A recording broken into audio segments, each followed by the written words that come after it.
sustainable dish. There's so much that can go with that term, a sustainable dish. And I think oftentimes we are sold an idea of what sustainability looks like and what it actually is. And I'm going with meat consumption and vegetables and this narrative that we're being sold around veganism, perhaps, or it can look many different ways. And so for you, what is a sustainable dish? What does sustainable food look like? Hmm. There's an interesting conversation that we had with one of the farmers that shows up in the film, and he actually, I don't want to butcher the quote, but he said something to the effect of sustainable. Why would you want to sustain this system? Ooh, that's a you good know, one. and so he was looking at it from an agricultural lens, and what he is trying to do now is regenerate. There is a lot to do nowadays with the idea of regenerating. And so our agricultural system for a very long time, especially after 1950s, had a very specific protocol in place, and it was a scientific protocol that had us at total war with nature. And so we took a lot of the weapons that we used, and the bombs that we used, and the chemicals that were produced during World War II, and in some ways in World War I in the early part of the 20th century, and we weaponized them against nature. And that was to produce food, and food as much food as we possibly could.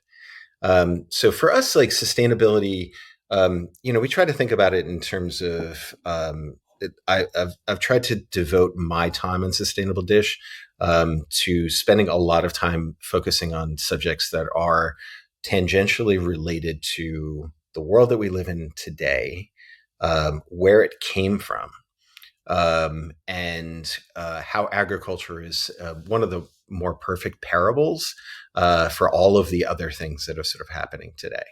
And I think that agriculture was an experiment that we started so roughly sort of 10 to 14 to 15,000 years ago. We lived very differently for about 3 million years before that. But we tend to not think about that time.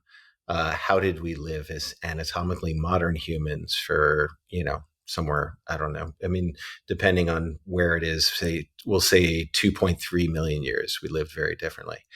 And so in some ways, the story that we tell ourselves is that because of the agricultural revolution, which we still live in today, we want to say that there is like a timeline that says agricultural revolution to the industrial revolution to the information revolution, or whatever we're living through today.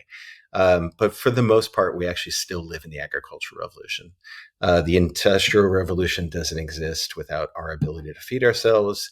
The information revolution doesn't exist unless we have the ability to feed ourselves. Shakespeare doesn't exist unless we have the ability to feed ourselves. And so what we have done over that period of time in the agricultural revolution is create a methodology for producing more and more food, and that produce more and more people. And so for us, it's one of the things that we find very few people actually think about nowadays. In the US, it's less than, I'd say 1.5% of the population actually works in agriculture. It used to be 50% in the 1950s, probably close to 70% at the beginning of the 20th century. And so as we excised people from how we produce our food, it became easier and easier to just assume that it all just originates at a supermarket. And we don't really think about it all that much. So for us, sustainability means a real sort of deep dive into many of the processes that we have today that we actually don't think about. And so we try to pull people out of what we consider to be sort of the civilizational response to all of those things and say, well, what is for us sustainable? If I was going to give like a one sentence idea of it, sustainable is like, what is the best environment? Say we live in a human zoo. What is the zoo that is most conducive to human health, to human happiness, and to the happiness of the planet that we live in? And so that is for us is sort of the mantra that we constantly tell ourselves. Yeah.